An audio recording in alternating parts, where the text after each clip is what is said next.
Fausto, ¿qué tal? Muy buenas tardes. Te saluda Fernanda Caso. Hola, Fernanda, ¿qué tal? Buenas tardes.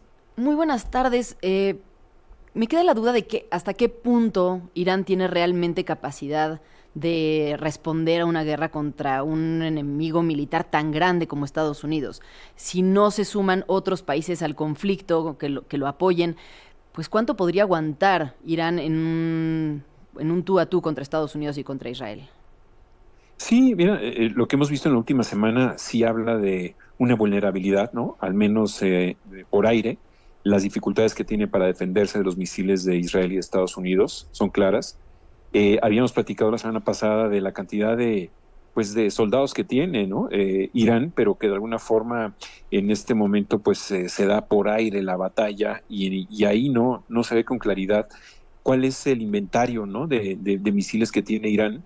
Hay versiones que ya pues se le acabaron una tercera parte de los misiles que tenía disponibles.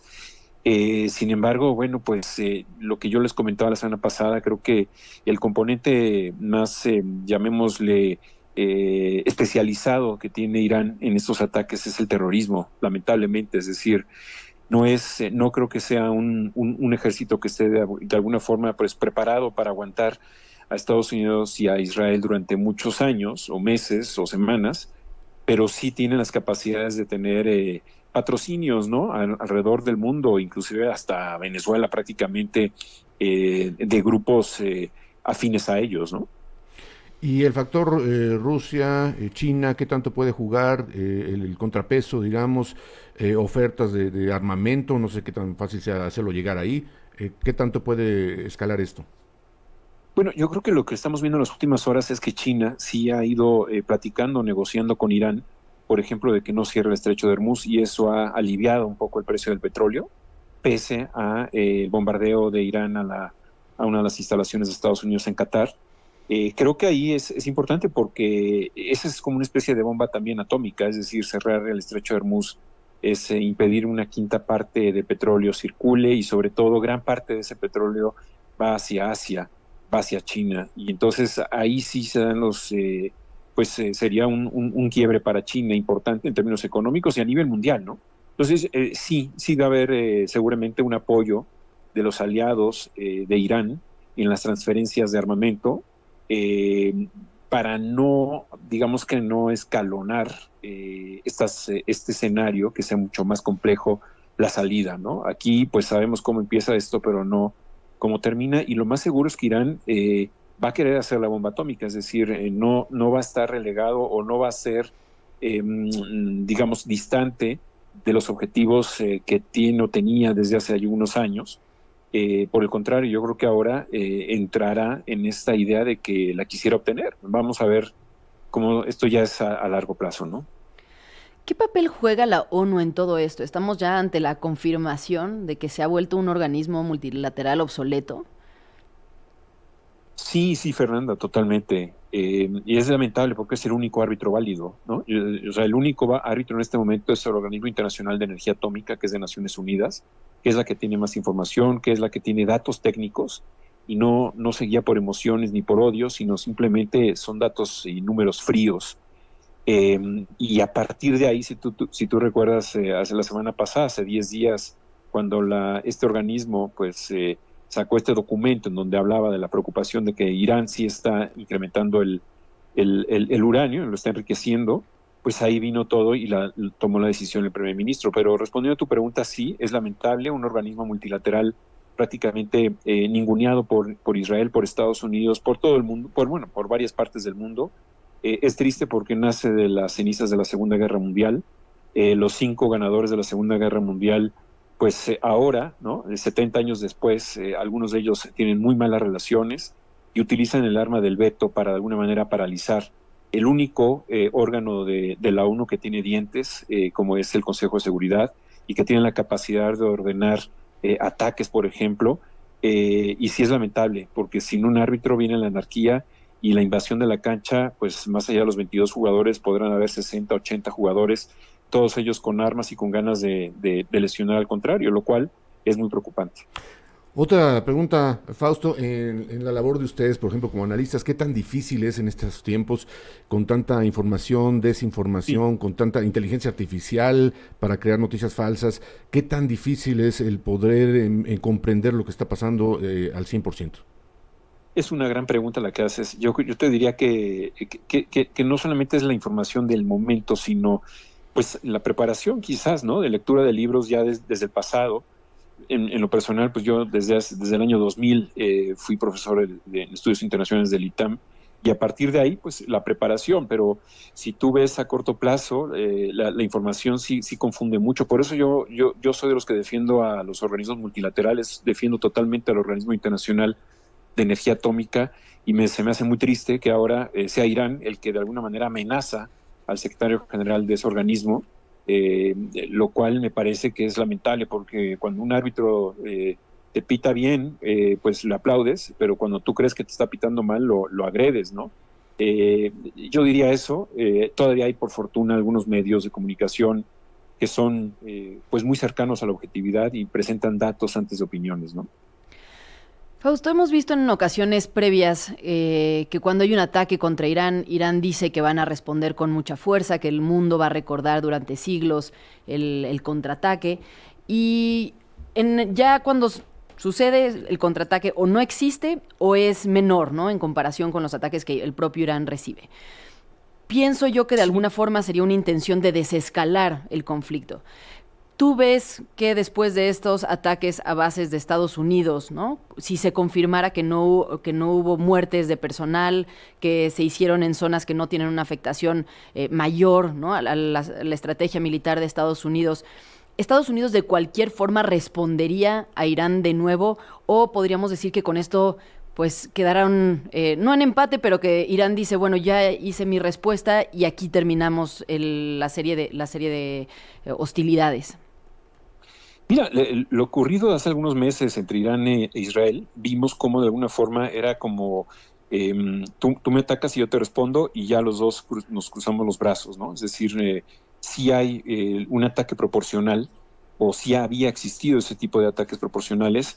Sin embargo, creo que pues Estados Unidos, la figura de Donald Trump ayer y el fin de semana con su gorra de MAGA en el salón de situación, me parece muy desagradable, me parece muy envalentonado y muy temerario. Es decir, seguramente él tiene gran información, y seguramente sabrá que quizás esto no va a escalar a favor de la contraparte, que es Irán, pero en realidad lo que falta mucho es diplomacia, lo que falta mucho es seriedad por ambas partes, y de alguna manera lo que estamos viendo es que no existen perfiles globales sensatos, gente o líderes políticos que de alguna manera llamen a la calma. Da risa a ver a Nicolás Maduro en la mañana llamando a una conferencia internacional para que de alguna manera cese el fuego. Bueno, yo no sé quién es Nicolás Maduro para tomar esas decisiones. En realidad, pues es un sanguinario que de alguna manera ha pisoteado a la población venezolana en los últimos 10 años. Y eso habla precisamente de que proyectan estos perfiles totalmente sin credibilidad a nivel internacional, y eso es lo más alarmante. Es decir, en muchas ocasiones se criticaba a Angela Merkel por fría, por dura, porque estranguló las finanzas de Grecia, pero era de alguna manera la que tenía muchas tablas, mucha decisión, y era respetada a nivel Europa, a nivel internacional, y se le puso al tú a Donald Trump. Pero hoy vemos a un Merz, canciller alemán, defendiendo las posturas de Trump, y diciendo que pues están haciendo el trabajo sucio que muchos quisieran hacer. Es decir, yo creo que sí faltan esos perfiles. Por eso de alguna manera hay que abrazarnos a la ONU, porque es el único ente multilateral que puede tener esa cargo. Pues siempre los 5 ya han elegido a secretarios generales con bajos perfiles, en este caso a Guterres, porque lo quieren moldear, ¿no? Así es, Fausto. Si quieres, podemos regresar después de la pausa. Te quiero preguntar algo que ocurrió hace casi un cuarto de siglo, las Torres Gemelas, que nos demostró para siempre que no se necesitan grandes bombas para causar un enorme daño a Estados Unidos, y yo creo que esto debe estar también en la mente de parte de Estados Unidos esto. No sé si platicamos de eso al regresar. Y estamos platicando con Fausto Pretelín, analista internacional y columnista del Economista, sobre el conflicto allá en Medio Oriente. Y Pues hablábamos de esto, Fausto, de esta posibilidad latente siempre que nos recuerda, por ejemplo, lo ocurrido hace 24 años con las Torres Gemelas allá en Estados Unidos. Siempre está esta posibilidad, me imagino que habrá preocupación en amplios sectores de Estados Unidos, ¿no? Sí, definitivamente. Definitivamente lo vimos hace 3 semanas, ¿no? En el Museo Judío, cómo pues atacaron a 2 adolescentes, a 2 chavos. Eh, Porque el componente dogmático ahí juega un papel muy importante, ¿no? Es decir, y sobre todo pensando en Irán, que es una teocracia, no nos imaginamos en México lo que es tener una teocracia, vivir bajo ese régimen lamentable, ¿no? Donde las mujeres son prácticamente marginadas, la gente colgada en las plazas públicas, es decir, es muy complejo ahora el momento en el que vive la actualidad, ¿no? La sociedad polarizada a nivel global, pero sin lugar a dudas lo ocurrido en el 2001 fue un parteaguas, un momento crítico, triste, ¿no? Desde el punto de vista para la humanidad. Yo creo que hubo una involución en ese momento que debe afectarnos todos. Nadie ganó evidentemente. Muchos perdieron, muchos países más que otros, pero las decisiones en muchas ocasiones de los políticos vemos cómo son precisamente guiadas por los dogmas y no por la realidad, no por el espíritu de la civilización, ¿no?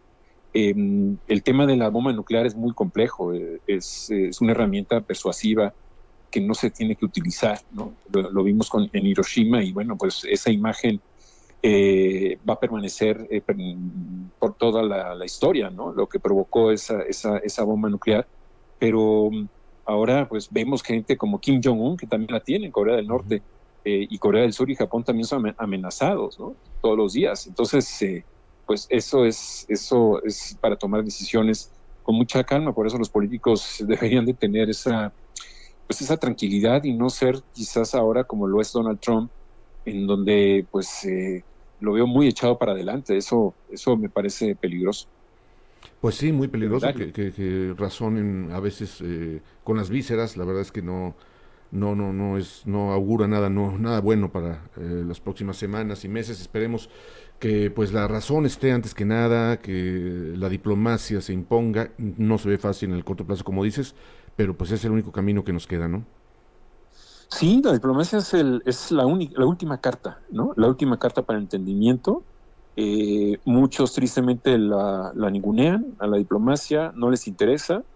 Y bueno, ahí está, cómo se violenta. A ver, Estados Unidos, Donald Trump no informó a los demócratas, ¿no? A los congresistas del plan que tenía hace algunos días para atacar a Irán. Eso habla de la división interna y el poco respeto que tiene el presidente de Estados Unidos por la democracia interna doméstica, ¿no? Lo vimos con el gobernador de California, esas guerras sucias con la bandera de México. Eso sí es muy, muy preocupante, ya no digamos, pues aquellos países, aquellos gobernantes como Irán, por ejemplo, que son teocráticos y que pues sus decisiones son inexplicables, ¿no? Inentendibles. Pues sí, y además difícil de creer que haya empezado Israel solito y que después Estados Unidos haya dicho, bueno, pues vamos a echarle la mano. Yo creo que pues, pareciera indicar que todo estaba perfectamente planeado, ¿no? Bueno, mira, Netanyahu lleva muchos años diciendo que Irán está preparando la bomba, desde 1992, que yo recuerde, siendo él creo que el legislador, y bueno, pasan los años y todavía no la tiene, pero hoy en día está muy fortalecido y el gran apoyo que le ha dado Donald Trump para mucha población interna en Israel es una buena noticia que hayan atacado a Irán.